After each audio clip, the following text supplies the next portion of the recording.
ঘুম থেকে উঠে চোখ না খুলতে খুলতেই মাথার মধ্যে একটাই টেনশন ঘুরে, বাবার স্কুলের টিফিনে কি দেওয়া যায়। আর আজকে এমন একটা দিন যেই দিন আলাদা করে তোমাদের জন্য যে রেসিপি শ্যুট করব সেরকম আমার কাছে সময় নেই। তো সেই জন্য ভাবলাম যে এমন কিছু একটা বানাতে হবে যেটা বাবুর স্কুলের টিফিনেও দেওয়া যাবে আর তার সাথে তোমাদের সাথেও শেয়ার করা যাবে। আর আমার কাছে যে সমস্ত জিনিসপত্রগুলো আমার ফ্রিজে রাখা ছিল তার মধ্যে এটার থেকে বেশি কিছু হতো না। আর তাছাড়া আজকে যে খাবারটা বানাচ্ছি এই খাবারটা বাবুর সব থেকে বেশি ফেভারিট, মানে টিফিনের মধ্যে।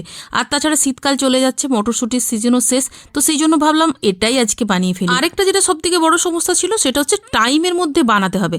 তার কারণ কি বলতো, আলাদা করে যখন আমরা ভিডিও শ্যুট করি তখন অনেকটা সময় চলে যায়, মানে একই জিনিস এইদিকে ক্যামেরার অ্যাঙ্গেল ঘোরাতে ওদিকে ঘোরাতে অনেকটা সময় চলে যায়। তো এত সময় তো আর দিতে পারবো না, তাহলে ওর স্কুলের বাসই চলে যাবে আর ও বাড়িতে রয়ে যাবে। তো সেই জন্যই চটজলদি আজকের এই দেখো মটরশুটির পরোটাটা ওকে বানিয়ে দিয়েছি। দিদি তোমার ভিডিও অনেক ভালো লাগে, কমেন্ট করেছো Priya. Thank you Priya. Puja comment করেছো দিদি মটরশুটির পকোড়া বানাও। বানাবো পূজা। আর এই ছোট্ট কিউট বোনটা সিনথিয়া রোজ আমাকে কমেন্ট